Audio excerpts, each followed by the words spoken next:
Buenas noches, queridos amigos de Colombia, al coronel Villamarín y a todos los miembros de la fundación. El coronel me pidió hacer un informe sobre la situación en Brasil. Claro que he aceptado la invitación, sabiendo que les tengo a todos mucho cariño y que, suelo decirlo, Colombia es mi segunda patria. O mi tercera patria, después de Brasil y otras pequeñas naciones que son muy queridas a mi corazón. Bueno, el tema de hoy, yo he grabado este video, no puedo entrar remotamente en directo porque estoy hoy en día en Francia, hay mucha diferencia de fusos horarios y como lo ven, hace mucho frío, hace 4 grados aquí en las afueras de París. A ver, lo que pasa en Brasil lo podemos llamar el crimen perfecto, como una película de Hitchcock, el crimen perfecto o algo así. O lo podemos también calificar de un golpe silencioso o de un golpe aplaudido. Tal vez yo me quedaría con esta definición. Es un golpe de Estado aplaudido por la comunidad internacional, por la ONU, por los progresistas, por las iglesias, por todos aquellos que tienen una palabra autorizada, cuya voz es autorizada porque son de izquierdas, humanistas, ricos, oligarcas, miembros de la CNN o de la Amnesty o Human Rights Watch. Entonces, el título de esta breve contribución sería el golpe aplaudido, alabado por los intelectuales, los que tienen algún poder simbólico en Brasil y en el mundo. Bueno, ¿de qué se trata? Bueno, estoy grabando hoy, es el 20 de enero. Será transmitido este video el 23, o sea, 20 días después de la toma de poder de Lula. Son 20 días negros, muy sombríos, en los cuales se destruyó la democracia de Brasil. No estoy exagerando. En 2 o 3 semanas, Lula hizo lo impensable. Bolsonaro, en 4 años, no hizo ni siquiera un décimo de lo que hizo Lula en 20 días, en términos de ataques, ofensas a los derechos humanos. Bolsonaro, el supuesto fascista, presidente militar, del plan Cóndor, de no sé qué, se comportó muy bien, se portó muy bien. No tocó ni un pelo de un homosexual, de un negro, de una mujer, de un izquierdista, de un agente de una ONG, de un militante ambientalista, nada. Ha seguido la Constitución. Además, o prueba de ello, los homicidios han bajado mucho durante la presidencia de Bolsonaro. No hubo genocidio. Bajaron los homicidios de 25%. Y hubieran bajado más si Bolsonaro hubiese tenido las manos, la carta blanca o el campo abierto para reformar aún más el derecho brasileño y encarcelar los delincuentes, porque de ello se trata. En Brasil no se encarcelan los delincuentes, pero esto es otro tema. Entonces, 20 días negros. Algunos ejemplos: censura previa de diputados con mandato activo, o sea, se censura su Twitter, sus Rumble, su YouTube, sin saber por qué, sin tener acceso al informe, al inquérito, lo que dicen aquí, la instrucción judicial, sin recursos, sin saber cuál juzgado al cual hay que recurrir para tener unas informaciones o defenderse. Estamos hablando de diputados que gozan teóricamente de la inmunidad parlamentaria. Tenemos 1.000 personas encarceladas sin juicio, sin acceso a sus abogados, siendo mujeres de la tercera edad, hombres de la tercera edad, sin antecedentes criminales, mezclados con el peor del peor de la delincuencia brasileña, con acusaciones de terrorismo. Terrorismo. Yo que tengo origen musulmana, yo entiendo muy bien de lo que es terrorismo. Terrorismo tiene que tener bombas, terror, amenazas, campañas de terror con cabezas cortadas, con símbolos ofendidos. Hay que tener el terrorismo tiene rasgos. Lo que hubo en Brasilia el día 8 de enero, y hablaremos de él, ha sido vandalismo, sin la menor duda, pero no es terrorismo. Terrorismo es lo que hace Al-Qaeda, Daesh, lo que hace las FARC, lo que hace el IRA irlandés, lo que hizo ETA en el País Vasco, lo que hicieron las Brigadas Rojas en Italia, lo que hizo no sé qué, ¿me entienden? Esto es terrorismo, lo que hace el cártel de Sinaloa en el norte de México. Esto es terrorismo, cortar cabezas. Entonces, los juzgados de Brasil están encarcelando personas del común, mujeres de 70 años, por terrorismo. Y no hubo ni un muerto en Brasilia el 8 de enero. Hubo vandalismo, cierto, pero no hubo terrorismo. Es un estado de excepción con revistas de derechas que no tienen más la monetización en YouTube por orden judicial desde Brasil, desde un juez brasileño. Son periodistas brasileños que tienen su voz cortada en las redes sociales, Twitter, YouTube, Google, Rumble, Telegram, lo que sea. Es una campaña de dimisiones, de despidos masivos de periodistas de derechas en los medios de derechas, de tanto miedo que tienen los accionistas de los medios de derechas que están despidiendo a los mejores reporteros para tener la paz, para tener una esperanza de no ir preso. Tenéis, por ejemplo, el fin total de la separación de poderes. Hoy en día, un juez de la Corte Suprema puede alejar un gobernador del mandato, lo que es totalmente ilegal. Además de ilegal, es una ofensa a la separación de poderes. El ejecutivo, el judiciario.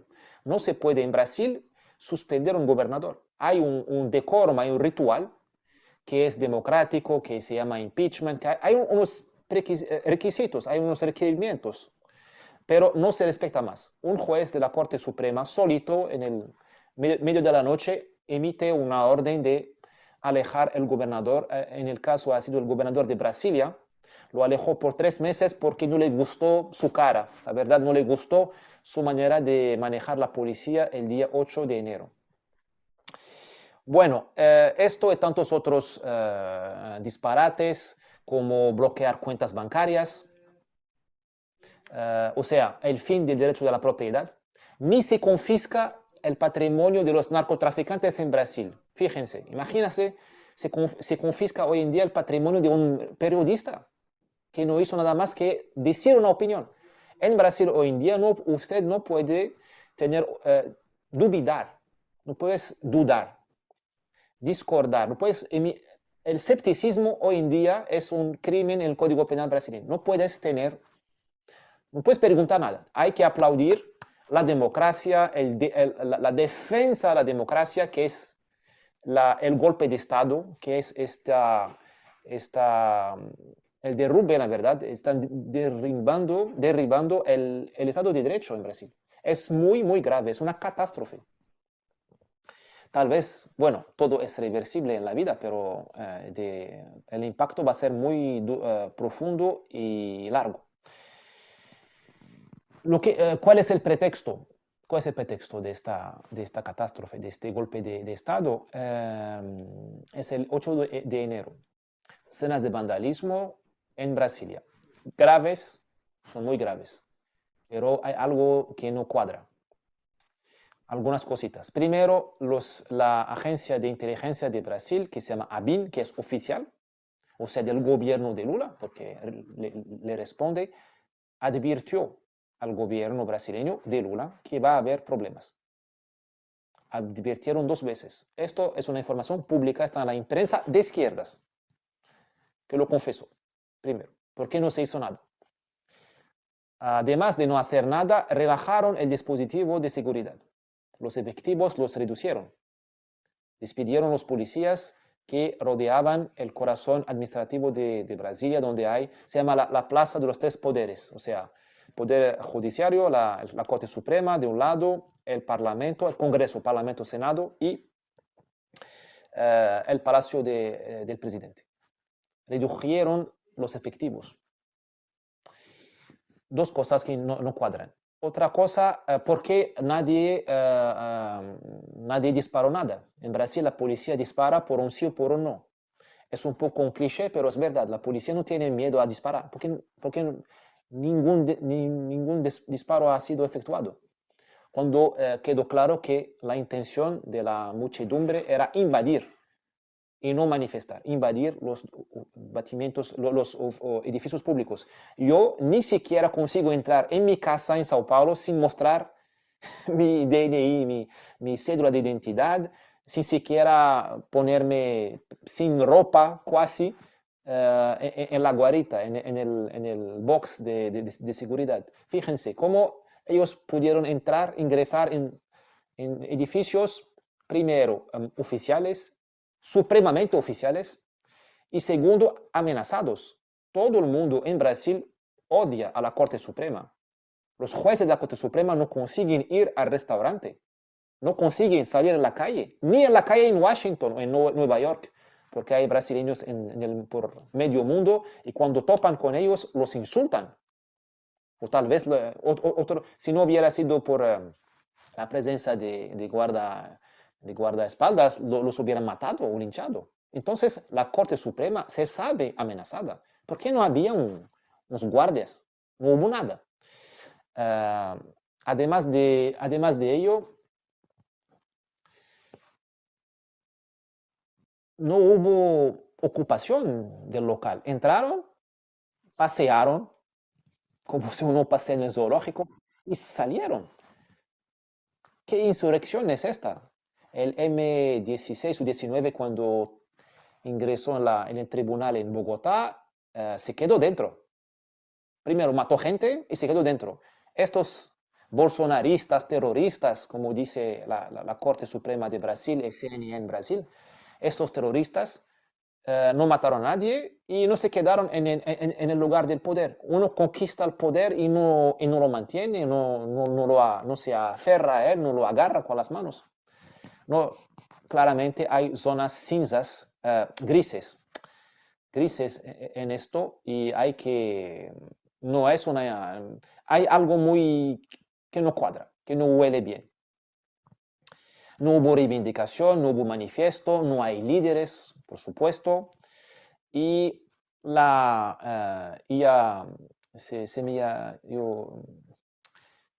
yo voy a olvidar lo más importante. ¿Por qué el 8 de enero? 7 días desde la toma de poder de Lula. ¿Para qué? ¿Por qué no haber hecho esta invasión 15 días antes, cuando Bolsonaro aún estaba en el poder? Tendría más chances de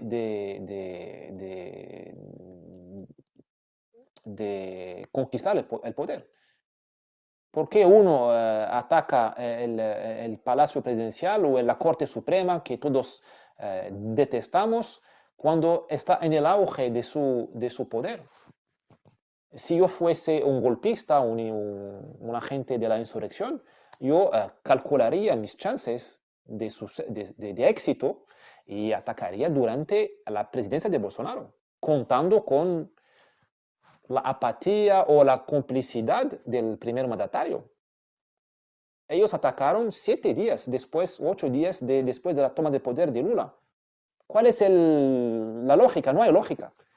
Uno no invade el Parlamento después de la toma del poder, lo invade antes para invalidar, imposibilitar la toma del poder. Y para convencer a Bolsonaro y a su corte, a su entourage, de tomar una decisión de golpe, un golpe de fuerza, una decisión antidemocrática, o digamos ilegal, en el sentido de no legal. Bueno, interrogantes, cuestiones que muestran que tal vez ha sido una acción, como se dice en inglés, con false flag, una acción de subversión del régimen, de Lula, o de un centro de interés extranjero que quiso regalarle a Lula un presente, un regalo de Navidad, el 8 de enero, poco tarde, pero algunos regalos hay que saber esperarlos, que es el pretexto, la excusa para acabar, erradicar cualquier oposición seria en Brasil y convertirse en un dictador de facto en Brasil con los aplausos del señor Biden, Macron y del Papa y de todo lo que el mundo cuenta como buena conciencia y progresista y gente que tiene el pasaporte para el paraíso. Ustedes y yo tenemos que luchar en la vida y rezar a Dios para entrar un día tal vez en el paraíso. Ellos, estos que acabé de citar, y sus secuaces, sus paladinos, ya lo tienen resuelto, saben que van al paraíso. Bueno, veremos en el día del juzgamiento. Mientras tanto, vamos a analizar lo que pasa en Brasil. Entonces, hay cosas que no cuadran. Macron, Biden llamaron a Lula para consolarle en el mismo día. No hubo nada de tiempo de análisis. Todo el mundo aplaudiendo. Y yo me acuerdo que 2 días antes de los hechos, estaba en el café porque tengo varias adicciones. Una es el café. Bueno, los amigos del régimen brasileño les gusta aparentemente la cocaína. A mí me gusta el café, un producto colombiano. Y estaba mirando CNN Brasil, la cadena en portugués de CNN, con sede en Sao Paulo, Brasil. Y el sábado 7, y también la vi el domingo 8, en el mismo café a las 9 horas de la mañana. Hablaban en tono alarmista, con una modalidad alarmista, apocalíptica, del peligro de los bolsonaristas, de la violencia política en Brasil. En Brasil es un país donde no hay violencia política, no la hay. Tenemos tanta violencia en las calles para robarte el reloj, que te matan por $10, te matan, que no sobra testosterona para un político matar a otro. No hay violencia política en Brasil. No la hay. Hay violencia matan reporteros porque la mafia no les gustó su artículo sobre tal y tal proyecto en favela X o Y. Matan a sindicalistas porque defendieron tal o tal colectivo contra un patrón corrupto. Matan a mujeres porque no quisieron acostarse con tal o tal traficante. Matan a los indios porque no quieren el desmatamiento de su floresta. Matan por matar porque les gusta, porque son adeptos de Satanás, pero no matan porque es de izquierda y de derecha. Y CNN en Brasil pasó 2 días preparando la opinión pública a un hecho apocalíptico como inusual, como la llegada de extraterrestres. Hablar de violencia política en Brasil es como esperar la violencia es como esperar la llegada de ET desde el planeta Marte. Es una cosa totalmente inhabitual. Es como esperar una marcha gay en Bagdad. Anunciar el peligro de una marcha gay en Bagdad, Irak. Es imposible.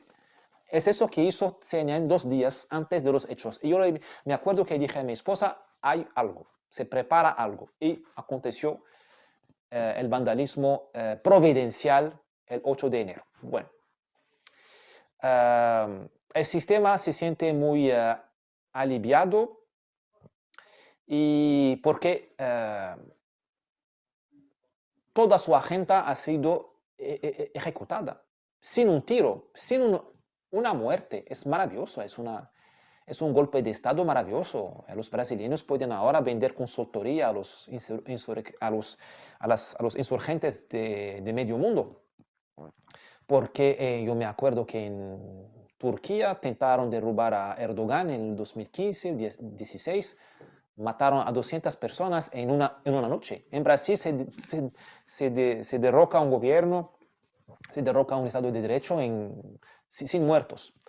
Entramos hoy en día en la era de una democracia robada. Hubo en Brasil un golpe de Estado del sistema contra el pueblo. No es de la izquierda. Además, Lula no es de izquierda, lo vamos a hablar dentro de poco. No es el Partido de los Trabajadores, el PT, que hizo el golpe. No son los jueces que hicieron el golpe, que acabaron con la democracia en Brasil, instalaron un estado de excepción. No, es el sistema. O sea, el estado profundo, las élites económicas o parte de ellas, las élites intelectuales, el dinero, el miedo, o sea, la mafia, el poder bélico, la mafia, tal vez parte del ejército brasileño, que tiene un acuerdo, un proyecto que es acabar con Bolsonaro, librarse de Bolsonaro, sacarlo de la escena, del escenario, y poner a Lula. Mañana pondrán a Greta Thunberg o al anticristo o al nieto extraoficial de Fidel Castro o a la hija de Nelson Mandela o a la amante del Dalai Lama, no importa. Lo que importaba para el sistema es expulsar a Bolsonaro y expulsarlo del juego político, y además lo expulsaron. Está viviendo hoy en día en Orlando. Yo no creo que Bolsonaro va a regresar a Brasil. Está exilado en los Estados Unidos. Pero el sistema, como el sistema no es bobo, no anuncia el golpe de Estado. No estamos en África con tanques, paracaidistas con la boina roja, y no estamos en el mundo árabe con bombas. No, estamos en una cosa estamos en un travestimiento. Fíjense, un travesti es una mujer que se dice hombre, o es un hombre que se dice mujer. Esto es lo que pasa hoy en día en Brasil. Tuvimos un golpe de Estado que se disfrazó de defensa de la democracia, porque Lula y sus amigos en la Corte Suprema, que encarcelan a los periodistas y las personas sin habeas corpus, se dicen paladinos, campeones de la democracia. CNN Brasil y Globo News, Reuters dicen, gracias señores. Es como si Pablo Escobar estuviese defendiendo la salud pública en Colombia, cuidando de la salud mental o química, o combatiendo la polución química en Colombia. Es inversión total de valores. Es un show, es una comedia. Pero desafortunadamente buena parte de Brasil, de la opinión pública, está aplaudiendo a Lula y creyendo sinceramente que es el salvador de la patria. No podemos olvidarlo. Estamos como si fuese los años 30, enero, febrero 33 en Alemania, cuando Hitler llegó al poder. Llegó democráticamente, pero ¿qué hubo? ¿Qué hubo inmediatamente? El incendio del Reichstag. El incendio del Parlamento en Berlín. ¿Qué hubo en Brasil? El vandalismo del Parlamento. Y luego, después del incendio del Reichstag, Hitler dijo, yo soy la defensa de Alemania, de la patria, del Estado alemán. Vamos a encarcelar judíos, comunistas, gays, y la historia siguió, y ustedes la conocen. Una paréntesis, los daños al Parlamento de Brasil el día 8 de enero son ridículos. $25,000. $25,000. Es nada. $25,000. La fuente es el Parlamento brasileño. Reconoció que los daños, el ataque a la democracia, la invasión intolerable, son $25,000 de daños.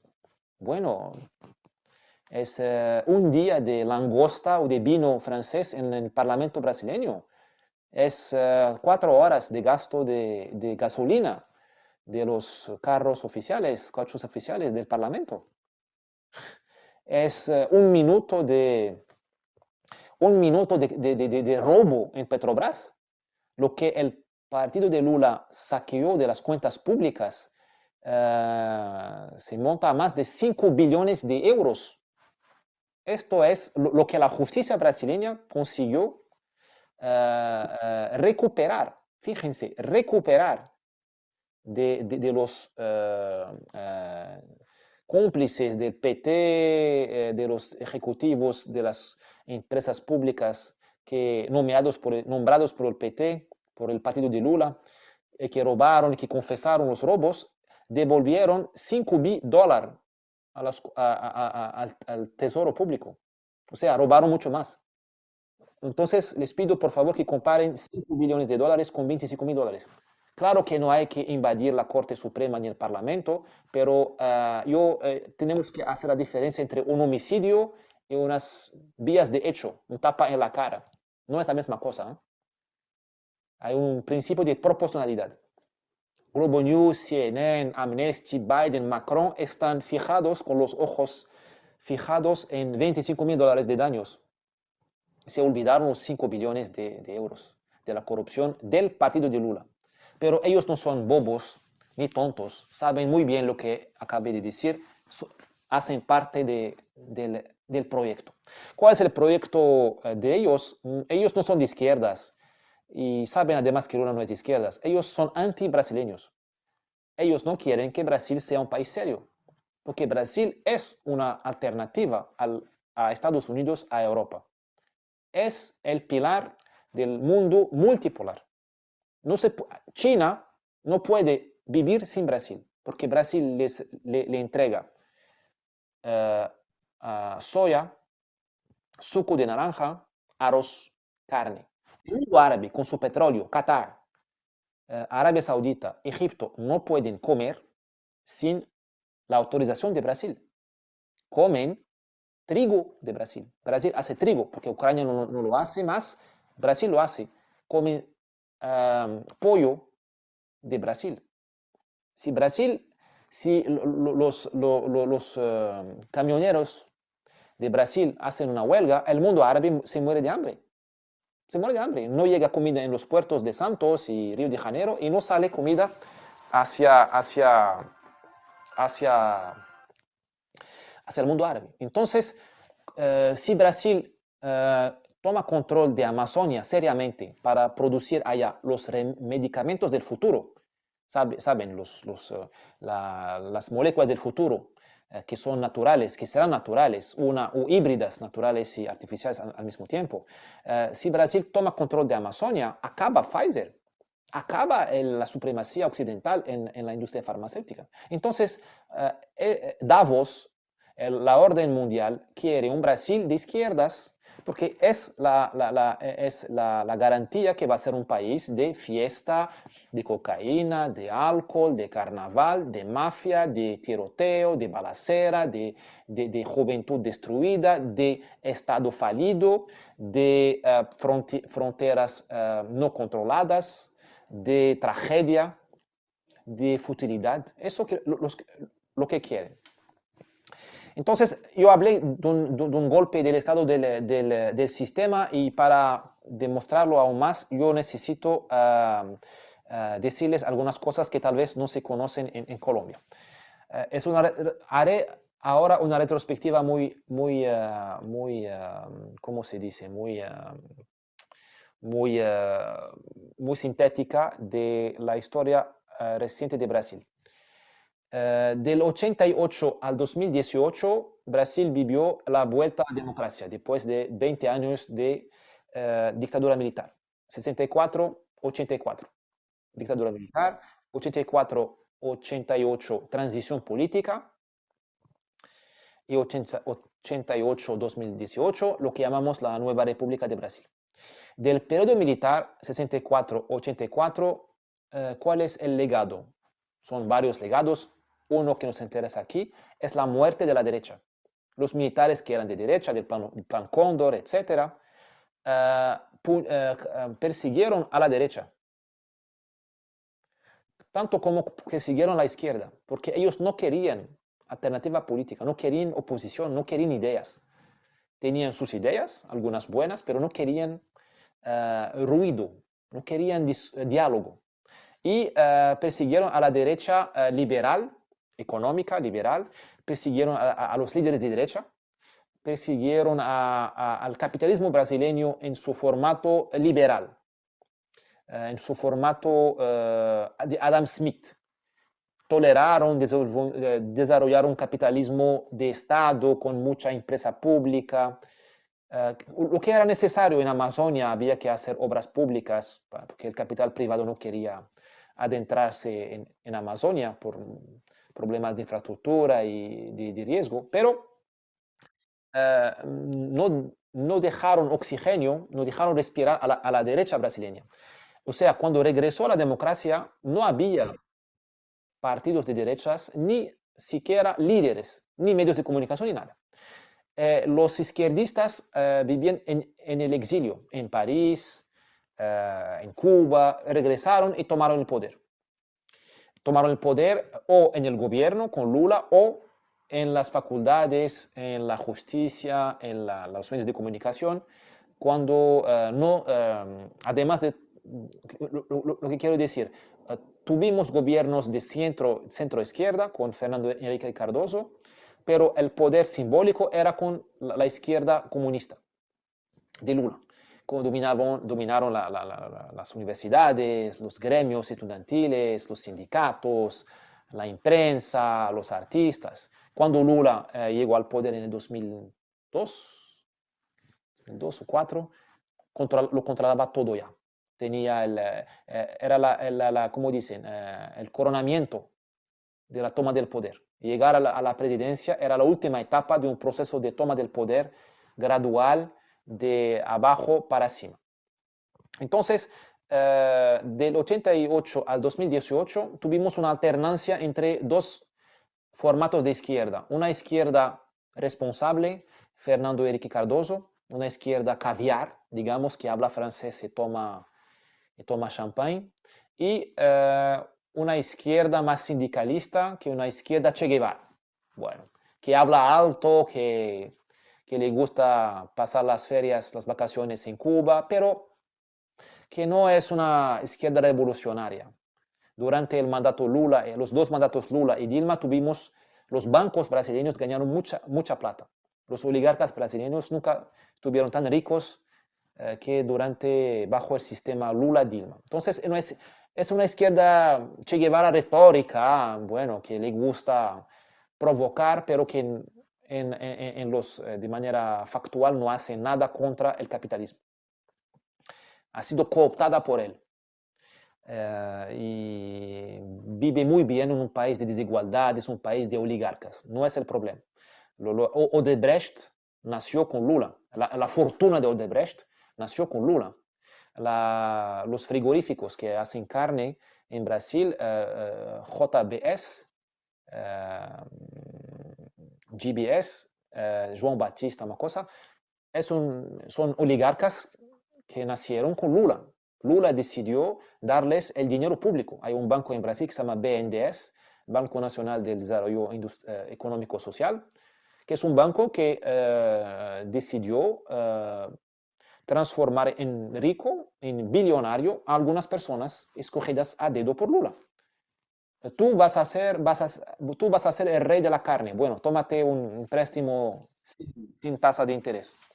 5 billones. Cómprate cómprate tu rival. Compra la competición en Brasil o en Estados Unidos. Bueno, tú conviértete en el líder de la telecomunicación. Te doy 5 billones de dinero público sin tasa de interés. Claro que hasta yo me convertiría en oligarca de Internet, porque me das dinero gratis y me permites comprar mi concurrencia. Bueno, eso se llama monopolio o oligopolio en los mejores de los casos. Bueno, entonces el sistema se instaló entre 88 y 2018. Se instaló un sistema de poder con una democracia facticia, con una falsa alternancia, una falsa polarización entre izquierda caviar e izquierda Che Guevara, un sistema que colaboró con la mafia de cocaína, aumentó mucho el tráfico de drogas, la inseguridad, el dominio territorial de los gángsters en Brasil, y esto no es un problema para el sistema. Ellos son o partes del sistema están en connivencia con las mafias de las drogas, y porque nadie hace $1 billón en Brasil sin tener la autorización del Estado profundo. Las mafias de la cocaína no son Daesh, no son Al-Qaeda, no son ni siquiera las FARC, no son buenas de metralladora. No estamos hablando de guerrilleros, son gente que fuma cannabis y cocaína. No son mercenarios de Wagner, son gente sencilla que tiene ambición y que están trabajando para otras personas. Son empleados, tienen una franquicia y tienen que pagar royalties. Y les entregaron el gobierno. El gobierno oculto, el sistema, les entregó las favelas para que las explotaran, para que hicieran negocios allá. Es como si yo fuese el dueño de McDonald's USA y le entrego una franquicia para hacer McDonald's en Cartagena, Colombia. Bueno, ¿quieres abrir 1, 2, 3, 4 unidades? Ábrela. ¿Quieres vender el McFlurry o el McBurger, no sé cómo se llama, 1,000 pesos o 10,000 pesos? Es tu problema. Yo quiero mi plata al final del mes. Y yo te doy la protección judicial. Te doy los insumos, te doy la marca. Esto es el negocio de la cocaína y de los otros estupefacientes en Brasil. Entonces, el sistema vivía en la zona de confort hasta el 2018, cuando llegó el señor Bolsonaro. Y Bolsonaro dijo, basta, es su mayor crimen. Bolsonaro lo detesta, no es porque es supuestamente homofóbico, racista, machista, esto es, o enemigo de los indios, esto es mentira. Odian a Bolsonaro, lo detestan con todo su cuerpo porque porque cortó el oxígeno del sistema, combatió muy fuertemente el tráfico de drogas, cortó la corrupción en las cuentas públicas, porque Odebrecht vivía en la fuente del dinero del pueblo brasileño, porque tenía contratos por corrupción, sin competición, sin concurrencia, en fin, superfacturado, esas cosas. Cortó, en brasileño decimos en portugués, la mamata de la TV Globo, de los medios de comunicación, porque cortó la publicidad gubernamental. El gobierno de Brasil se gastaba billones de dólares cada año para campañas sobre diversidad, inclusión, el amor libre en los medios de comunicación. Y Bolsonaro dijo, bueno, yo no voy a hacer esto. Yo no voy a comprar reporteros, periodistas con estas campañas de publicidad. Entonces, Globo y los medios de comunicación lo detestaron desde el primer día. Desde el primer día. Bolsonaro atacó los bancos de Brasil con el sistema que se llama PIX, P-I-X, que es un sistema, es un aplicación Android, no sé cómo se llama. Bueno, yo no lo tengo por motivo de seguridad, pero Pix permite hacer transferencias gratis entre las cuentas. Los pobres lo adoraron porque es gratis. No se paga más royalty al banco para transferir dinero de Santander hacia Bradesco o hacia HSBC. Los bancos se perdieron en esta broma, no me acuerdo, pero varios billones de dólares en un año. Bolsonaro provocó un síndrome de abstinencia en todos los adictos al dinero brasileño. Porque en Brasil hay 2 adicciones.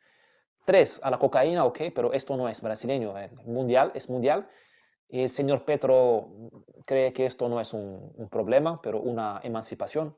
Hay una adicción al dinero público de los corruptos, de los altos oficiales, del gobierno civil, de Odebrecht, de empresas que venden al gobierno brasileño, que venden farmacéuticos, que venden seringas, que venden mascarillas, que venden todo, que venden libros escolares, que venden comida para los presidios, en fin. Y hay una adicción al dinero privado, porque Brasil es una isla fiscal, es una isla comercial. Hay tanto arancel aduanero, hay tanta regulamentación que uno no puede investir en Brasil tan fácilmente como se investe en Colombia o en Marruecos o en California. Entonces, los oligarcas de Brasil viven atrás, viven enjaulados en una isla de las delicias, donde los precios son altos, sus márgenes son altísimas. Los bancos de Brasil practican tasas de interés estratosféricas de zona de guerra, 14%, 20% al año. La tarjeta de crédito en Brasil tiene una tasa de interés del 400%. Ni en Ucrania se hacen esas tasas, son de usuria, de guerra. 400% la deuda en tarjeta de crédito. Entonces, claro que el banco en Brasil privado no quiere Bolsonaro, que es un liberal, que no quiere taxarlo, que quiere transferencias gratis. Porque es un drogado en síndrome de abstinencia. ¿Qué hace el drogado que tiene su suministro cortado? Quiere matar a quien le suministró, a quien le cortó su suministro. A veces mata hasta su propia madre. Entonces entramos en una crisis de abstinencia de 2008 hasta hoy, hasta 2022, en la elección de Lula. En esta crisis de abstinencia tuvimos una frente amplia de todos los adictos.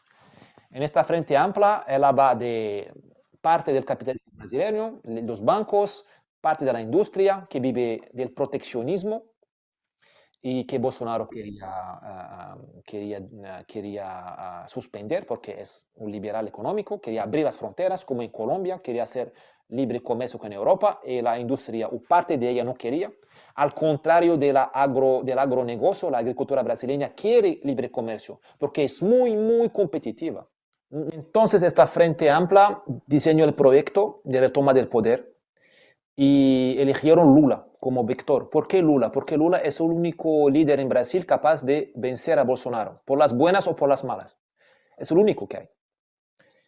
Y lo sacaron de prisión. Lula estaba encarcelado por corrupción y blanqueo de dinero por 12 años. Y lo sacaron de prisión en el 2020 durante el COVID. Se aprovecharon de la pandemia, de la aceleración, de la cortina de hierro mediática, de la censura, de todo para sacar a Lula de manera totalmente ilegal de prisión y devolverle los derechos políticos. Luego permitieron a Lula hacer una campaña electoral totalmente desigual, porque Lula pudo decir lo que le dio la gana, Bolsonaro no. Bolsonaro ni siquiera podía haber dicho que Lula era un ladrón, porque la Corte Suprema dijo que decir que Lula es un ladrón, lo que es la verdad, porque ha sido condenado por corrupción y blanqueo de dinero, es una desventaja en la campaña electoral, pero es la verdad. O sea, la mentira es legal y la verdad está ilegal. Bueno, yo que a mí me dijeron que el combate de la época era el combate a las fake news, pero solamente cuando interesa a la izquierda o al sistema, la verdad, mejor dicho. Bueno, entonces la campaña ha sido totalmente indecente, desigual, y Lula venció. Con fraude electoral o no en las urnas electrónicas, yo no sé. Yo creo que hubo algunas cosas poco ortodoxas, pero venció. Y para terminar, para consolidar el control del poder, el control del sistema sobre el poder político, sobre la sociedad. Porque los brasileños, que meta a los brasileños no quiere a Lula. No lo quiere porque tiene que estar en la cárcel en vez de estar en lugar de la presidencia. Y no quieren un ladrón como presidente. Lo viven como una herida narcísica. Estos brasileños son la mitad del Brasil, la mitad. Entonces el sistema les tiene miedo, los quiere callar. ¿Y cómo callarlos? Acusarlos de terrorismo. Pero ellos no son terroristas. Yo participé en las manifestaciones de la derecha brasileña en los últimos 3 años. No hubo ni un muerto, ni un herido, nadie meando en la calle, nadie robándole el reloj a la señora, nada. Familias, hijos, había indios, había negros, había toda la diversidad de Brasil con nosotros. Plena seguridad, tranquilidad total. Entonces, para diabolizar a la derecha brasileña, para diabolizar a Bolsonaro, para darse un motivo para instalar leyes dictatoriales, antidemocráticas, para cortarles la lengua a los opositores de derechas, aconteció o se aprovechó, se aprovecharon del vandalismo del 8 de enero para erradicar todas las garantías de sus enemigos políticos e instaurar un gobierno hoy en día que es totalmente dictatorial. Bueno, entonces para concluir, yo diría que Brasil no es para principiantes. Se dice en Brasil un proverbio, Brasil no es para debutantes o principiantes. Brasil no es para... En fin. Entonces, Brasil no es un país complejo, no permite la total desesperación. Está prohibido perder las esperanzas en Brasil, porque mañana puede acontecer una sorpresa, un cataclismo.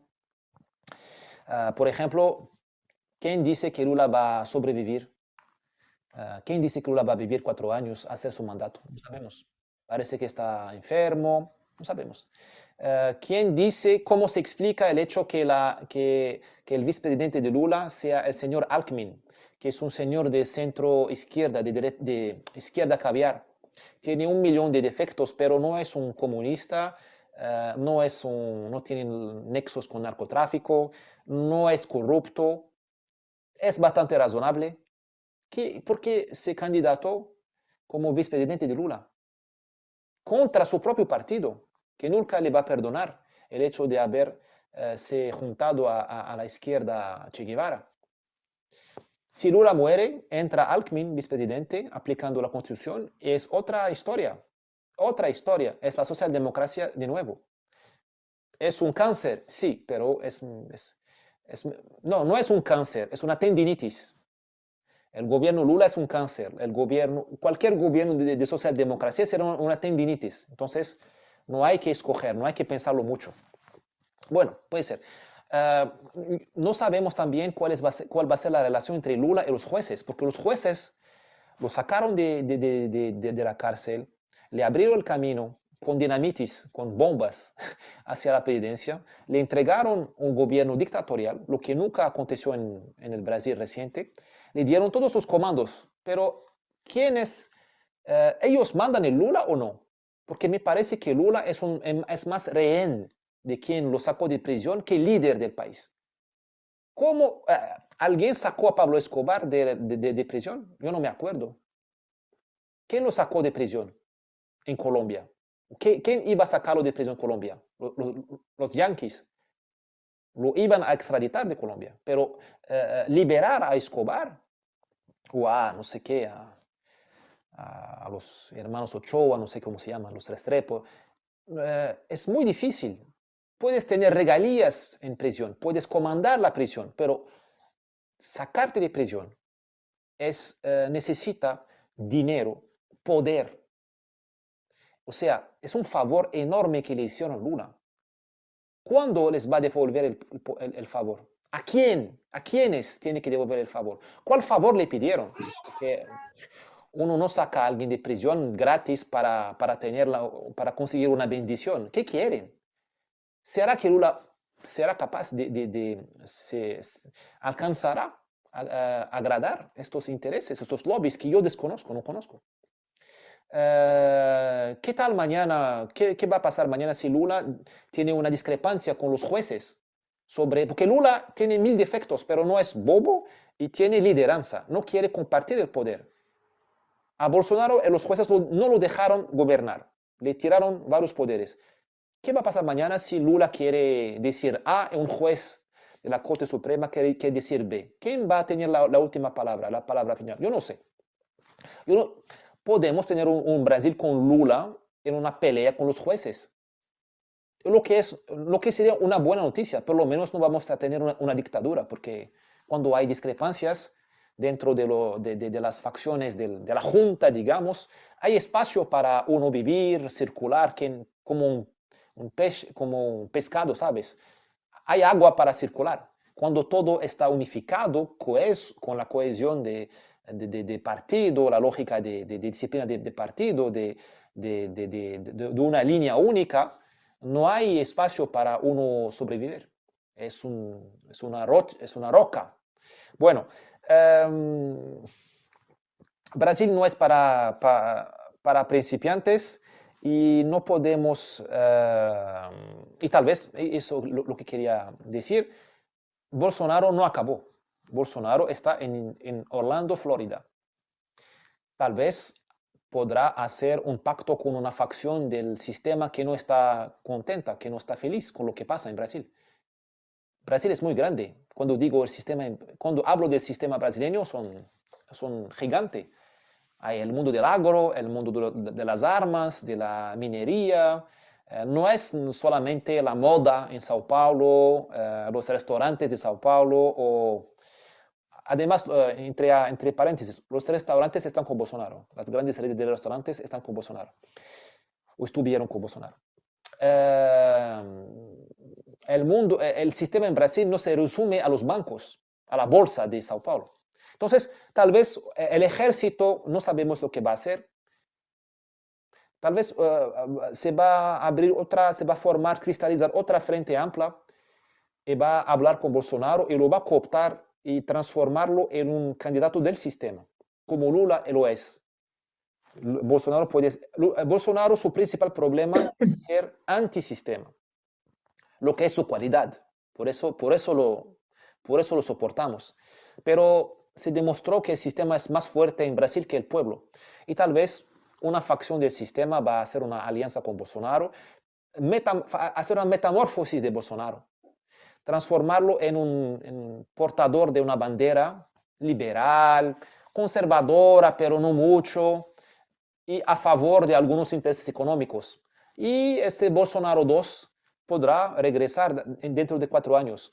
Brasil no es para principiantes también porque el pueblo brasileño no tiene memoria, perdona muy fácil.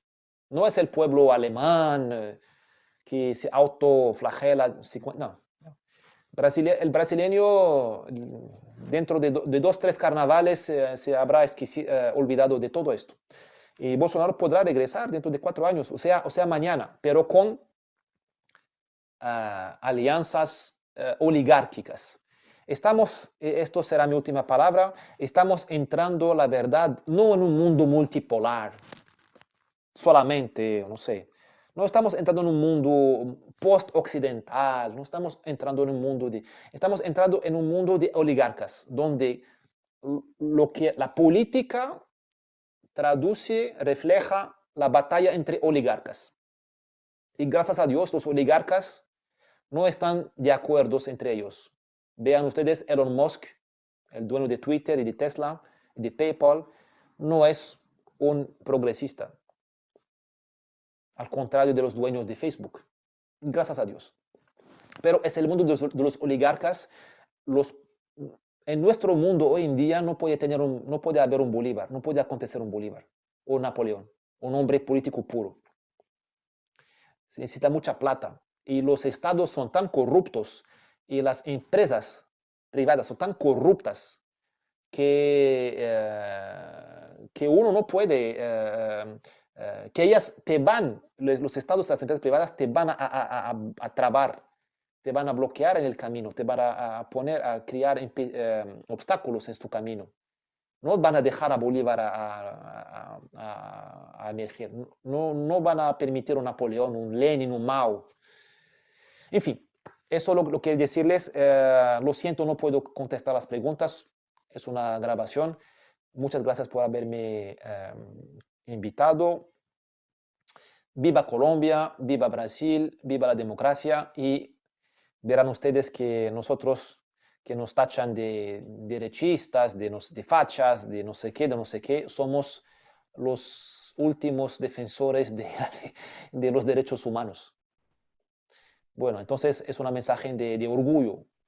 Hay el orgullo gay, el orgullo negro, el orgullo femenino.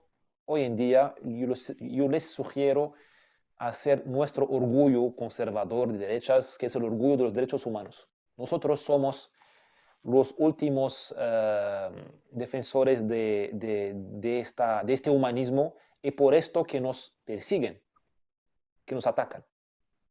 Chao, gracias. Bueno, muchas gracias, Luis. ¿Tenemos alguna participación, aportes en el Facebook, donde mi general Vázquez, la doctora Ethel Melisa, Campo Elías Ortiz, entre otros, nos han dejado un saludo por el inicio de estas conferencias? Se lo retornamos y esperamos contar con su participación aquí en adelante.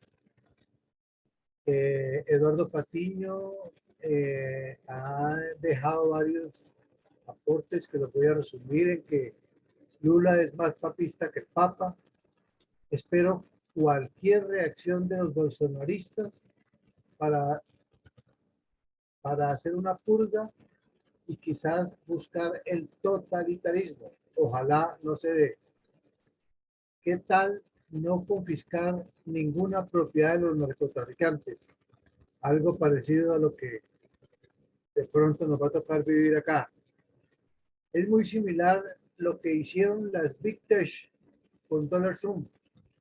Pregunto, si hubo fraude en las elecciones presidenciales del año pasado, ¿qué pasó? Los militares del Plan Cóndor han desaparecido. La pregunta es si volverán los gobiernos militares en América Latina como reacción ante la proliferación de la extrema izquierda. Lo que me pregunto, otra pregunta, ¿por qué liberaron a Lula si fue hallado culpable? Bolsonaro se fortalecerá mediante los errores que cometa Lula durante su administración. Bueno, y nos queda un campo para, ahí veo la mano de la ingeniera Rosita, quien me está pidiendo la palabra. Por favor, adelante. Bueno, muchísimas gracias. Es sorprendente realmente todo lo que acabamos de escuchar sobre el Brasil por una persona que merece nuestro crédito, porque es su oficio la investigación justamente de todo este tipo de situaciones sociales, muy especialmente. Y saco la conclusión de que con las correspondientes diferencias por naturaleza culturales de los países, sin embargo, veo que Chile, Perú, Brasil y Colombia han caído en manos de, llamémoslo, la izquierda, porque sencillamente se acostaron a dormir sobre los beneficios de la democracia y se dejaron convencer, pues, para que estas personas actualmente en el poder se hicieran elegir a través de la democracia. Está complicada la situación y hay muchos que piensan que probablemente hay una esperanza si hay una unión entre Perú, Brasil y Colombia, muy especialmente en sus muy profesionales fuerzas públicas. Yo, pues como no podemos hacerle las preguntas a Adris, yo le pregunto a nuestro presidente, que también es nuestro profesor de geopolítica y de estrategia, ¿qué posibilidades hay realmente de que una reacción seria, muy seria, de las instituciones fuerza pública en estos países reaccionen ante el hecho de que en Colombia, por lo menos porque no conocemos muy detalladamente las otras constituciones, tenemos suficiente legislación democrática, pero que no fue bien manejada a través de muchas décadas. No podemos decir que las derechas ni los gobiernos de 6 o 7 últimas décadas hayan hecho realmente algo por manejar mejor este país. ¿Qué esperanzas tenemos entonces de que las instituciones de la fuerza pública de los países como Perú, como Brasil y como Colombia sean capaces no de dar golpes de Estado en el sentido que se tiene generalmente de lo que es golpe de Estado, sino constantemente a estos que se ganaron el poder a través de la democracia, entiendan que tienen que respetar la democracia, la Constitución y toda la legislación vigente. Yo le pregunto eso a nuestro presidente como nuestro profesor de geopolítica que es. Muchas gracias. Hay un nuevo aporte de José Ricardo Martínez que dice, en Colombia no hay división de poderes. Vamos a darle la palabra entonces a mi coronel Jesús María Vivas para que nos dé sus impresiones de la conferencia del día de hoy. Adelante, por favor, mi coronel Vivas. Gracias, mi coronel. Pues quisiera, en primer lugar, felicitarlos porque felicitar a nuestro expositor por esa excelente radiografía de lo que sucede en Brasil. Y es ante todo un ejemplo acá para los colombianos. Decía Rosita que nos faltó a nosotros como malicia, pero yo pienso que en muchas conferencias el coronel Villamarín ha explicado los problemas de los gobiernos que permitieron prácticamente la llegada del comunismo a nuestro país. Si tenemos en cuenta que les facilitaron todo. El expositor preguntaba en una de sus, aparte de su intervención, fue el presidente que había tratado de sacar a Pablo Escobar de la cárcel, que es el presidente Gaviria. Y aquí en Colombia todo pienso que se resume en una palabra que se llama narcotráfico. Y pues él tiene mucha razón en decir que más que una ideología es unos intereses económicos. Igual sucede acá, y aquí por eso varios políticos no les interesa con qué grupo o con qué bando se alinean, siempre y cuando sus intereses económicos estén favorecidos. También él dice que no hay ideología y que Lula, pues, lo único que le interesa es mantener la oligarquía ya en el poder oligárquico y a esas personas que manejan el poder económico en Brasil. Igual sucede aquí en Colombia. Yo pienso que ellos esclavizan al pueblo para tener todos los beneficios solamente para los dictadores, como sucede en Cuba, en Venezuela y en todos los países que tanto hemos hablado aquí. ¿Qué podemos hacer? Esa es la pregunta que nos tiene a nosotros aquí presentes y luchando por esta democracia, por recuperar lo perdido. Pero no sé, parece que el pueblo estuviera adormecido y ese adormecimiento es letal para la democracia y la libertad de los colombianos. La gente está como dormida esperando a ver qué pasa, pero cuando traten de despertar, ya el veneno habrá hecho su efecto y no podremos hacerlo. Ojalá que no sea así. Y pues quisiera preguntarle a nuestro expositor si él ve algún camino o una recomendación para nosotros los colombianos en esta situación que tenemos tan terrible y, como ya vemos, una cantidad de decisiones absurdas, como la de suspender la exploración de petróleo y gas, todo porque ya está cocinado un acuerdo para comprarle gas a Venezuela. Entonces, y como esa hay muchas más, lo de las pensiones y una cantidad de cosas que vienen terribles para el país. Entonces, pues sí quisiera preguntarle cuál sería su recomendación y cuál es el mejor camino que debemos tomar quienes todavía tenemos la esperanza y tenemos la voluntad de luchar contra este régimen que nos acaban de instalar. Muchas gracias. Gracias, mi coronel Vivar. El expositor no puede contestar porque está en este momento. Tiene la palabra mi coronel Mi coronel, Pachón. disculpe, es importante aclararles que Dries no puede contestar preguntas porque estamos a 6 horas de diferencia, él está en Francia.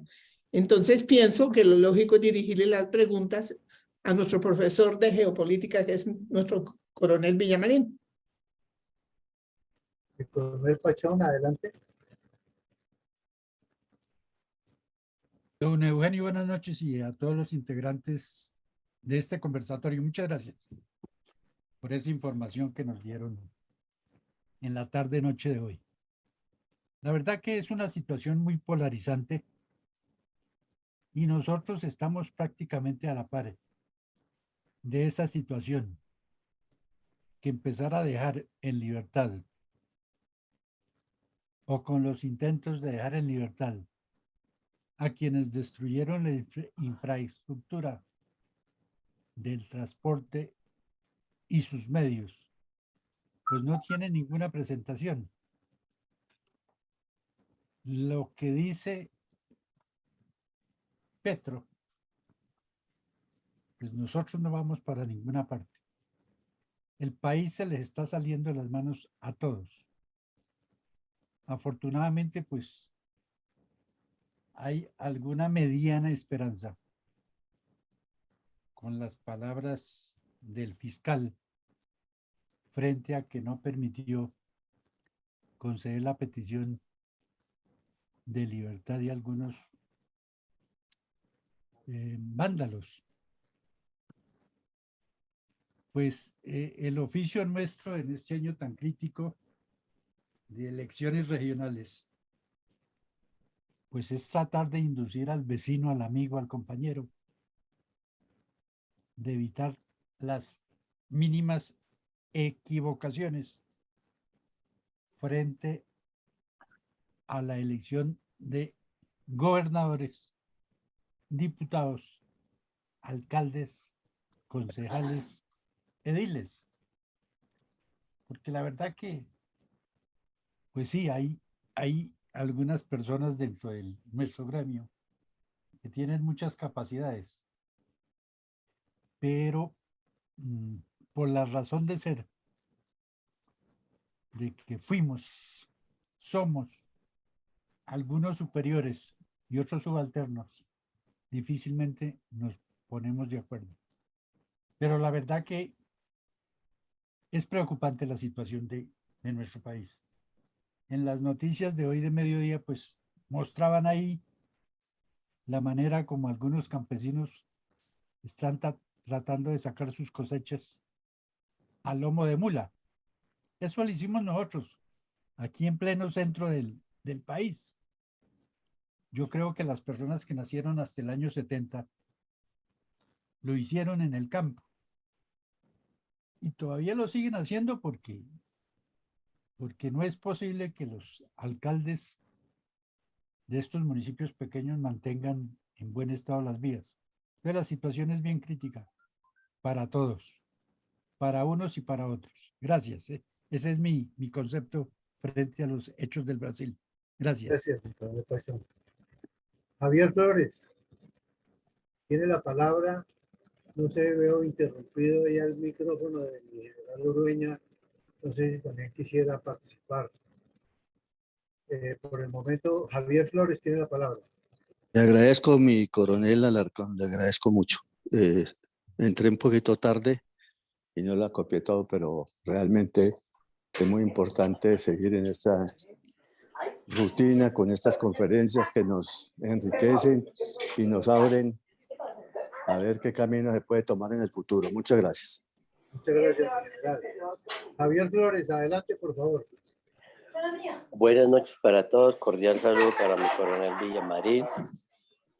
Estoy atento de la alocución anterior y en cuanto a lo comentado por la ingeniera Rosita, hoy por hoy las fuerzas militares en Colombia han tenido un decaimiento tremendo. ¿Ahí sí me está escuchando? Sí, señor, adelante. Decía que las fuerzas militares en Colombia han decaído mucho en su profesionalismo, en su capacitación, en la ideología, en el respeto y en la credibilidad. Obviamente, situación que supo aprovechar la izquierda. El problema, dice el dicho, no es el problema. La situación es de gobiernos anteriores, de décadas anteriores, de que el pueblo colombiano no quiso mirar más allá de la frente y elegía a los mismos por colores, porque nunca hubo un programa político sustentado, verídico, con conocimientos a corto, mediano y largo plazo. Pero el pueblo colombiano ha sido así, ha votado siempre por colores. Ahora que la situación se empieza a tornar caótica, complicada en todos los ámbitos sociopolíticos, socioeconómicos, la gente empieza a pellizcarse un poquito, pero yo creo que ya es un poco tarde. Los golpes de Estado en los países democráticos han surgido, unos han tenido credibilidad y otros no. ¿Por qué? Porque no había una estabilidad y una participación política del pueblo colombiano en un golpe de Estado. Entonces lo que yo pienso que se puede hacer es que las personas que eligieron los gobernantes que tenemos en este momento, ¿sí? Ese es un control político, pero no exclusivamente dejarlo a los concejales, a los senadores, a los congresistas y a los que están en el gobierno. No, es el pueblo colombiano el que debe de exigir que se cumplan los programas y las condiciones de gobierno como está estipulado y como ordena la ley. Pero como no lo hacemos, entonces todos los políticos de su turno trabajan para su propio beneficio. Es muy difícil hoy por hoy encontrar un líder político, un estadista político que trabaje por amor al país. Han tratado de surgir unos, pero para quienes son buenos y para quienes son malos, para quienes es un gobierno bueno y para quienes es un gobierno malo, obviamente para los opositores, bien sea del Partido Rojo o del Partido Verde. Entonces, señores, si nosotros ejercemos un control político a lo que está sucediendo en las plenarias del Congreso y del Senado, podemos hacer algo. Pero el pueblo colombiano escucha las noticias, ve los comentarios, pero ahí se queda. Como dice mi coronel Villamarín, eso con chat y con chat. Pero la gente no se pellizca, no hace nada. Entonces, muy poquitos los que podemos trabajar en contra de para lograr un propósito en común para el pueblo colombiano. Pero lo demás, entonces se limitan a conjugar el verbo estar. Y entonces, ¿qué sucede? Después vienen los lamentos y los ayayayes, ¿sí? Y dicen, pero es que yo debía haber votado. No votó. Debía haber hecho. No lo hizo. Debía haber trabajado. No lo trabajé. Debía haber hecho más por mi país. No lo hice. Pero la situación en Colombia se está viendo en todos los sentidos, con el gobierno actual, con los gobiernos anteriores. Por eso vuelvo y repito, ¿para quién fue bueno el gobierno anterior y el de hace una década y el de hace 2 décadas, 3 décadas? para los que trabajaron y se sirvieron de ese gobierno. Para los que no, el gobierno no fue bueno. Y cuando entraron los otros de otro color, fue lo mismo. Es un concepto muy personal. Quedo atento. Muchas gracias. Muchas gracias, Javier Flores. No sé, abusando un poco de mi coronel Ramiro Saldaña, no sé si quiera ya intervenir. Por favor, adelante.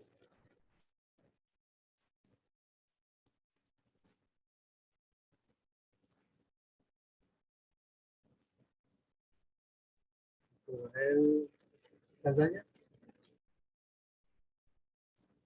Bueno, entonces vamos con Adela Luna. Adelante, por favor.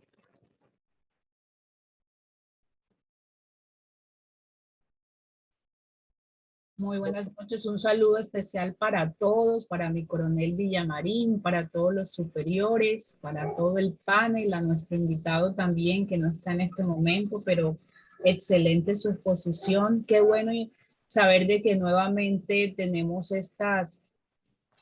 ¿cómo es? Estas sesiones que son tan importantes. Yo de pronto no tengo una pregunta, sino más bien un comentario. Yo pienso que nos hemos quedado sin liderazgo. Todos estamos esperando que alguien haga algo y nos hemos quedado allí. Me gustaría saber de pronto, mi coronel Villamarín, cómo va el tema del partido que se estaba como desarrollando, que se estaba liderando. Me gustaría saber cómo va el proceso. El año pasado, tal vez por mi trabajo, me tocó ausentarme de algunas sesiones y no pude estar, pero siempre estoy pendiente del grupo, en qué puedo apoyar, qué puedo compartir. Entonces yo creo que nos quedamos sin liderazgo, de los liderazgos tradicionales, nos hemos quedado ahí como estancado, como esperando que pase algo. Tenemos que levantarnos y ser valientes y de alguna forma colocarnos un escudo y tomar la espada y pelear. Porque como dice mi coronel, o sea, si usted pasa un meme en un chat, eso no va a funcionar. Pero si yo hago un video protestando por lo que está pasando y no estoy de acuerdo, ese video se va a compartir, ese video va a tomar fuerza. Pero tenemos que actuar, nos quedamos allí y no estamos actuando, no vamos a la acción y necesitamos actuar, necesitamos levantarnos, necesitamos apoyar, respaldar, liderar, porque nos hemos quedado sin los liderazgos. O sea, cuando digo que nos hemos quedado, estoy hablando en nivel general. Los liderazgos tradicionales que antes de alguna forma nos representaban también se quedaron estancados. Y me refiero a la política, en todos estos años. Entonces, estamos allí como congelados, necesitamos levantarnos, necesitamos actuar, necesitamos aprender a usar las redes. Porque saben que si nosotros sabemos usar las redes, podemos lograr muchas cosas. Es impresionante ver, por ejemplo, en TikTok y en Kuwait, personas que han tomado el liderazgo y se han pronunciado haciendo un video porque no tienen oportunidades en un medio de comunicación. Sabemos cómo están trabajando los medios de comunicación. Los medios de comunicación en este momento, yo diría que un 50% no están informando. Entonces la gente está tomando liderazgo y están siendo valientes. ¿Saben por qué? Porque es que el que toma el liderazgo tiene que prepararse psicológicamente porque va a venir una avalancha de señalamientos, una avalancha de juzgamientos y atropellos. Entonces ahí es donde yo pienso que muchas personas les da temor y pasan nada más escribiendo, haciendo comentarios. No, tenemos que pasar del comentario a la acción, tenemos que ser más valientes porque como lo dijo alguien que me antecedió, o sea, estamos allí como viendo que todo nos está pasando y no estamos haciendo nada. Si sabemos utilizar las redes, podemos lograr muchas cosas. Miren, muchos gobiernos a nivel internacional llegaron al poder precisamente por las redes, pero porque las supieron utilizar. Nosotros ni siquiera estamos haciendo eso. Ahora, lo que estamos haciendo aquí, estas sesiones que se están desarrollando, yo no veía la hora que comenzara. Estaba pendiente de escribirle a mi coronel Villamarín, pero a veces mi trabajo me toca alejarme, salir de viaje y en el lugar donde estoy a veces no tengo señal para poderme conectar. pero esto es muy importante, pero nos hemos quedado allí, tenemos que compartir, tenemos que invitar personas, tenemos que atraer, y algo que decía el señor Dries que me gustó mucho, y es formar el apoyo, así como ellos tienen el orgullo gay, el orgullo no sé qué, nosotros también es tener el orgullo a la derecha y tener grupos que sean redes también latinoamericanas, que hayan personas de Brasil, que hayan personas de otros países, que nosotros podamos sacar información de nuestro país a Latinoamérica y que ellos también por medio de nosotros puedan también traer información, nosotros también podamos compartir de lo que a ellos les está sucediendo. Yo como periodista tengo eso con periodistas latinoamericanos, nosotros nos apoyamos. Hace poco yo les pasaba a ellos lo que dijeron por ahí, lo que dijo el ministro del Interior de que para que los presos salieran de la cárcel, y una periodista mexicana me decía, Adela, eso se hizo aquí en México y no dio resultado, al contrario, se fortalecieron células criminales. Entonces, esos antecedentes nos sirven a nosotros socializarlos acá en Colombia. Entonces, qué bueno lo que dijo Dries de formar también esos grupos donde tengamos personas latinoamericanas que nos podamos apoyar con la información, esos orgullos de derecha, no sé cómo le podríamos llamar, colocarle otro nombre, pero tener esos grupos donde haya personas de Latinoamérica y nos podamos apoyar con la información. Y lo otro es levantarnos, que pasemos de las palabras a la acción. Necesitamos liderazgos nuevos, liderazgos frescos y que sean valientes, que tengan claro de que va a venir atropello. Miren lo que están haciendo con Polo Polo, le acaban de amenazar a toda la familia. ¿Por qué? Porque el muchacho se colocó la armadura y no se ha quedado callado. Y miren cómo lo están persiguiendo, tanto que lo quieren sacar del Congreso. Eso era lo que quería opinar. Nuevamente un saludo para todos. Muchas gracias, Adela. Vamos entonces a mirar aquí, no hay manitos levantadas. Don Carlos Ramírez, tiene la palabra.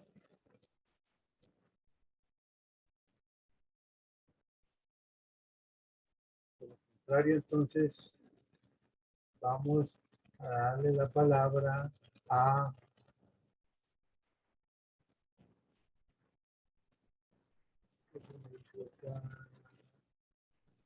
Capolidad, no tiene micrófono. Bueno, Eduardo Patiño, por favor, adelante.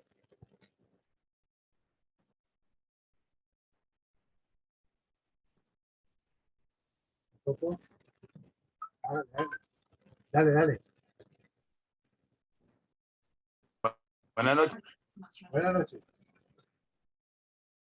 Buenas noches. En primer lugar, pues, darle una bienvenida y saludos a todos los miembros de la sala.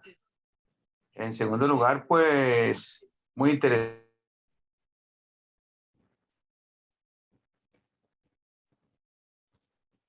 Pero nos hace dilucidar muy bien los aspectos que está pasando en Brasil. Me parece que hay como una complicidad muy grande, especialmente del sector judicial, en torno a lo que hicieron con Lula.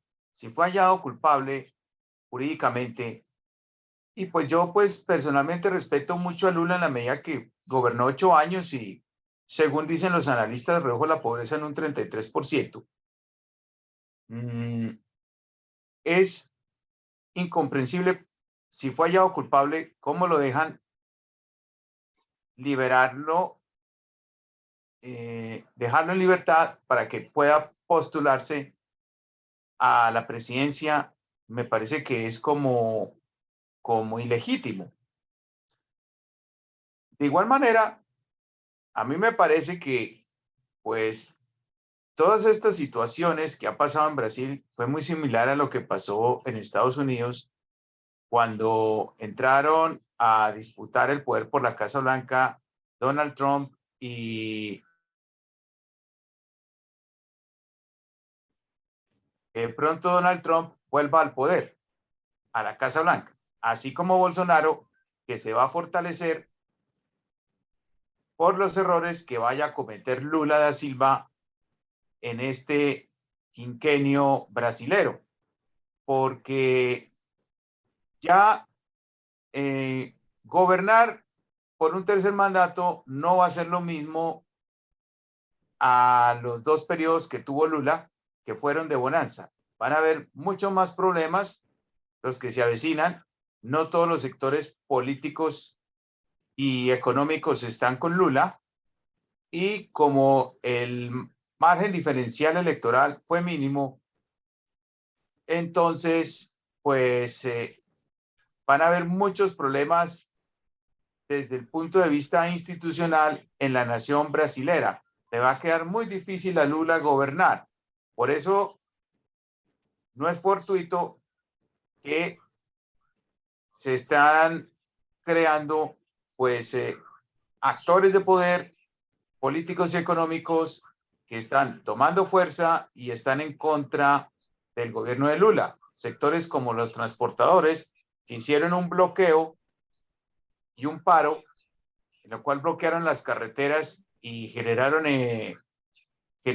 pues problemas de desabastecimiento en la nación brasilera, al poco tiempo de haber declarado a Lula ganador de la contienda electoral.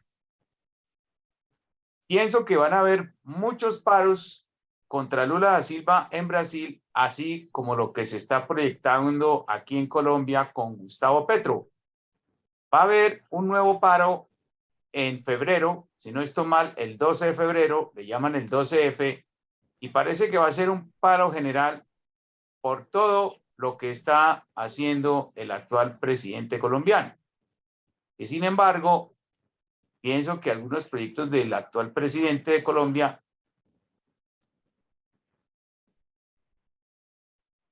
son del todo perjudiciales para la población colombiana, pero está cometiendo muchos errores, los cuales no son bien vistos ni por la mayoría de la población ni por el resto de la institucionalidad colombiana.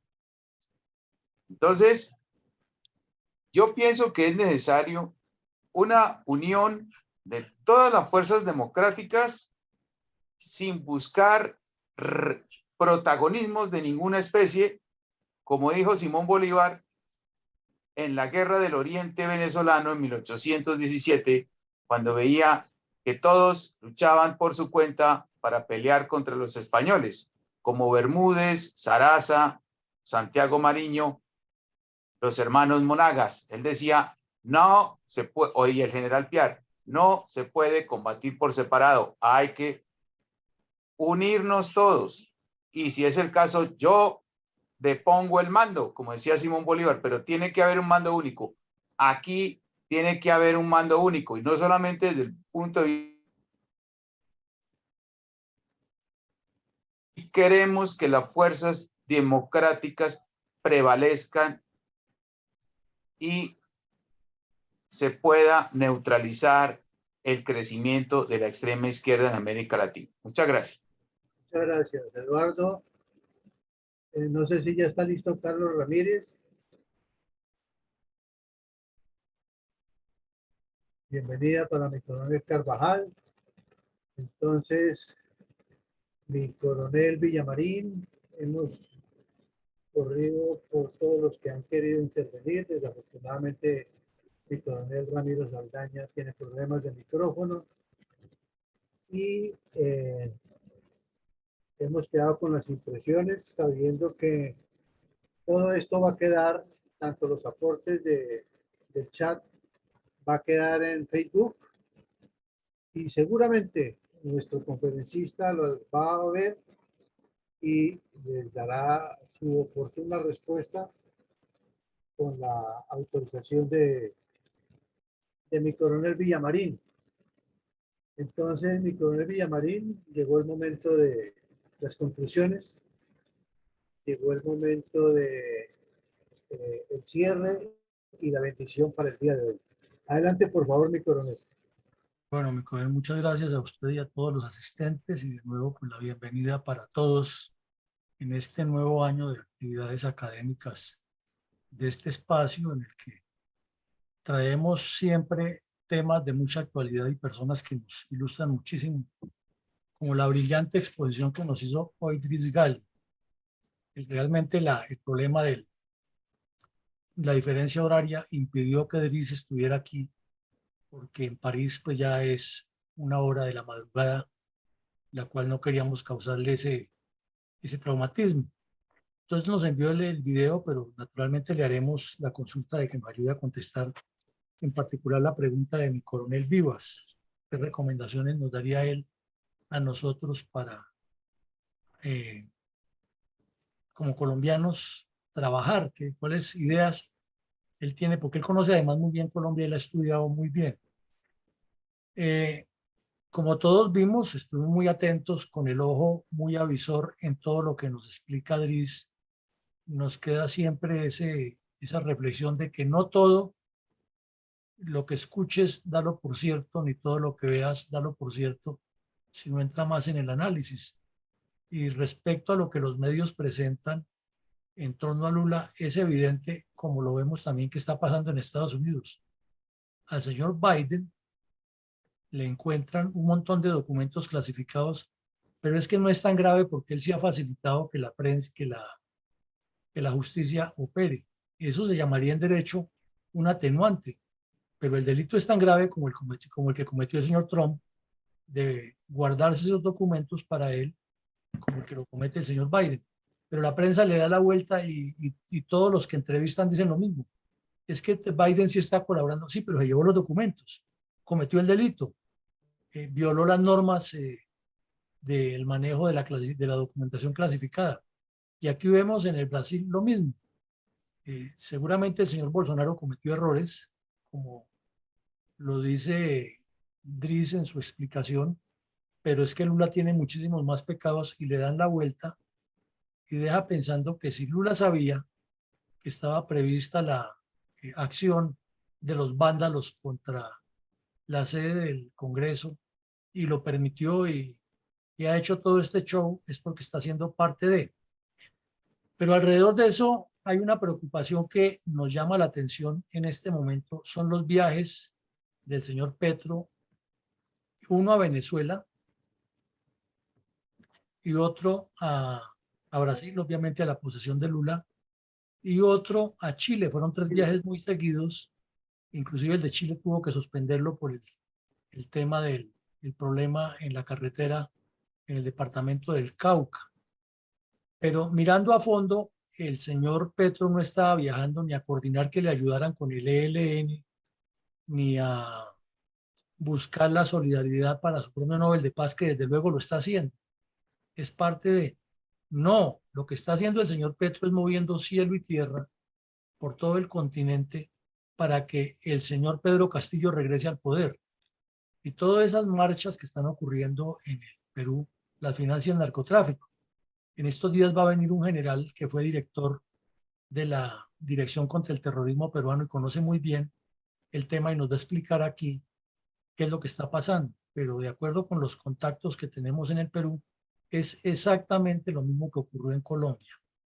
El narcotráfico financiando esas marchas, porque es que para que unas personas todos los días salgan y tengan alimentos y tengan garantizada la subsistencia de su familia y puedan hacer todo este vandalismo, es porque alguien los está financiando. ¿Y quién mejor que el narcotráfico, que es el que le conviene desestabilizar el continente? Y aquí en Colombia sabemos que las marchas que hicieron, las protestas, estaban financiadas por el narcotráfico. Entonces los viajes del señor Petro son muy coincidentes. Y si uno va más allá y mira, el señor Petro está buscando legitimar ese narcotráfico, no combatirlo, sino legitimarlo. Y el señor de México dice que no, que él es muy demócrata y no se va, pero hace todo lo posible por atornillarse y habla de abrazos y no balazos. Y todavía debe estar muy triste por la captura del hijo del Chapo, porque esa se la impusieron los Estados Unidos, o si no lo hubiera soltado como la vez anterior. Pero ahí vieron ustedes el resultado: capturan a un delincuente y destruyeron media ciudad ese día porque las fuerzas militares habían capturado a un delincuente al cual el señor López Obrador había defendido. Entonces el narcotráfico sí está muy metido detrás de esto y hay una necesidad de estructurar los partidos que están desestructurados. la pregunta o el planteamiento que hace la ingeniero Rosita acerca de si las fuerzas militares de Colombia estarían en capacidad o en condiciones de tomar posiciones más fuertes, dijéramos que en lo personal puede que haya alguien, pero en lo institucional es muy difícil, muy complejo por la misma estructura que hay, comenzando que son 3 fuerzas distintas y la policía 4, y ponerlos de acuerdo a todos es muy difícil. Además porque el señor Petro, como todos los presidentes, porque no es la excepción, ha hecho la forma de irlos separando y de tenerlos por aparte. Entonces a la Fuerza Aérea le prometió el cielo y la tierra y le hizo la jugada de los aviones. A la policía le ha dado el anuncio de que los va a sacar del ministerio, pero no lo saca.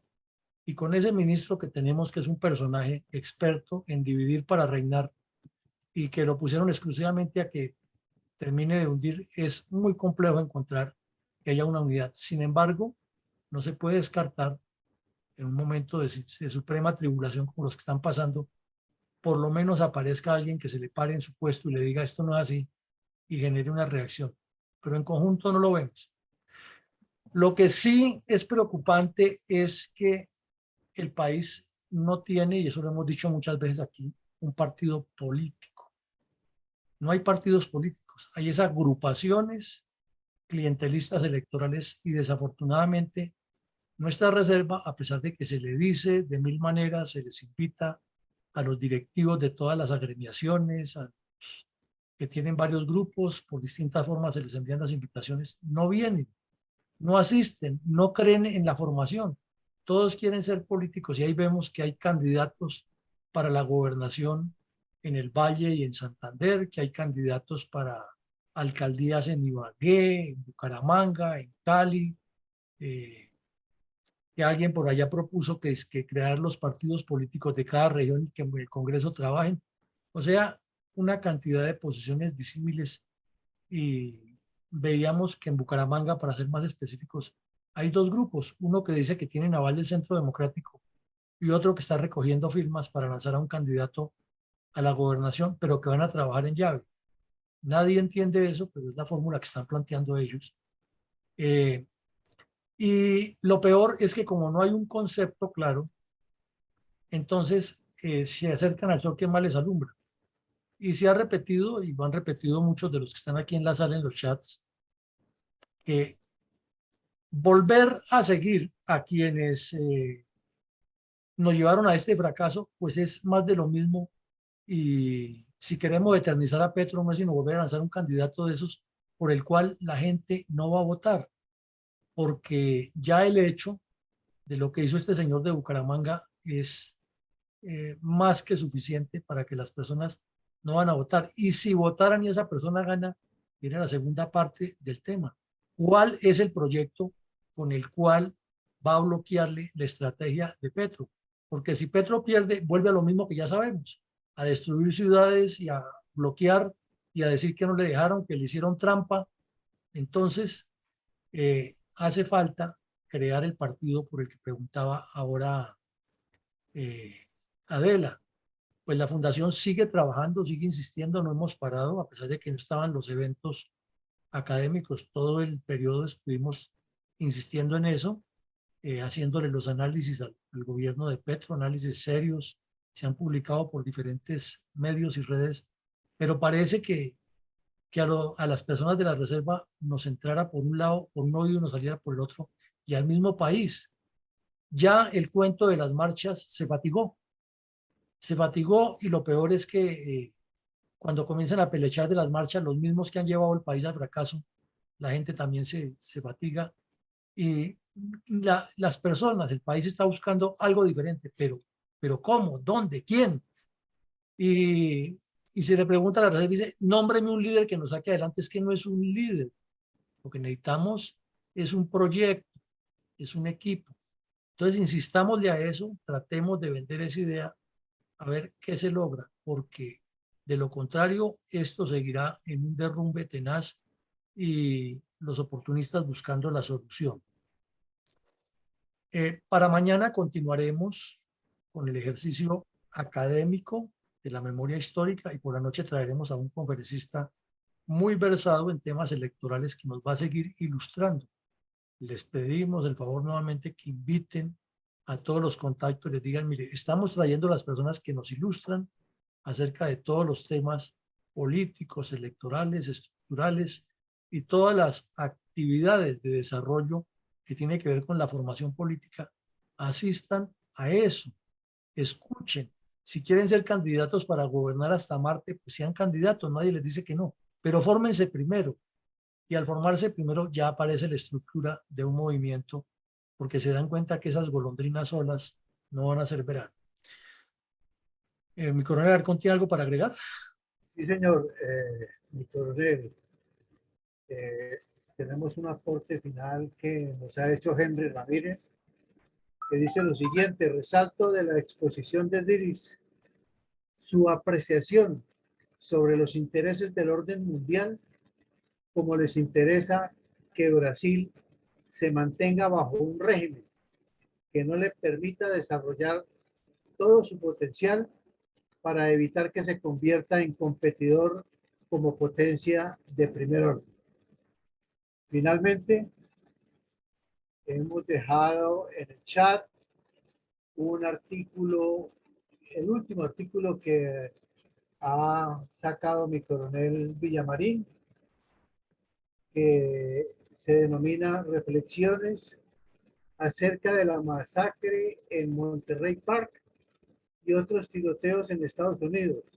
Un análisis estratégico recomendado para todos nosotros los que estamos interesados en la geopolítica mundial. Gracias, mi coronel. Bueno, mi coronel, muchas gracias. Y entonces, para cerrar, quiero agregarles algo último que me faltó decirles. Y es que constituyente va a haber porque va a haber. Y lo que hemos visto de este señor viajando por el mundo, en todas partes, autoabanderándose de ser el promotor de la defensa de la Amazonía y del medio ambiente, y con esa ministra de Minas que tiene, que es realmente un espectáculo escucharla hablar, apenas. Pero este señor lo que está buscando es ser Premio Nobel de Paz y lo va a lograr al ritmo que va. Lo va a lograr con todo ese enredo que hizo con el ELN, con las bandas criminales, y seguramente logre ese Premio Nobel de Paz. Y Santos, con tal de tener la mermelada, le va a ayudar con los contactos que le ayudaron a él. Eso es obvio. Pero es que ese Premio Nobel de Paz es el anticipo a una prolongación del periodo de 6 años, que es lo que él quiere, y una asamblea constituyente con todos esos bandidos que van a pedir cupo en esa asamblea para que le dé 12 años, que es lo que él dice, y ahí sí se hace la transición. Entonces, esto sería el acabose, la constituyente, y se lo hemos dicho tanto a las reservas como a las personas que asisten, pero parece que nos entra por un oído y nos sale por el otro. Volvemos a preguntarles quién es el líder y quién es el que va a sacar la reserva adelante. En lugar de decir yo me uno al proyecto y saquémosla, es quién será el líder el chapulín que nos saca de esta. Entonces, invitemos nuevamente a las personas a reflexionar, a ver cuáles son los constituyentes que nos van a representar, porque eso ya es un hecho. Y lo venimos diciendo desde hace 2 años, pero el eco no ha llegado. Y es que ni los partidos tradicionales lo tienen. Si le preguntan a X, Y candidato, ellos lo que hablan es de que lo que hay es que ganar las 13 alcaldías de los 13 de municipios más grandes con el fin de quitarle a los comunistas. O sea, quitemos a este y volvamos nosotros porque lo que perdimos fue el puesto y así no vamos a salir. No vamos a resolver el problema y Petro lo sabe, la izquierda lo sabe y sobre todo el dinero que se mueve alrededor de eso es el que nos está haciendo daño. Creo que Rosita quería agregarnos algo para cerrar. No, mi coronel, recordarle que es importantísimo que traigan señoras y jóvenes. Perfecto, Rosita, sí, muchas gracias. Les invitamos nuevamente a Por insistir. favor, aunque sean sus propias señoras y sus propios jóvenes. Siempre en todas las casas hay una señora y hay unos jóvenes. No, pero aquí hay muchos jóvenes de la tercera juventud, Rosita. Bueno. Sí. Bueno, una feliz noche para todos y que Dios nos siga bendiciendo.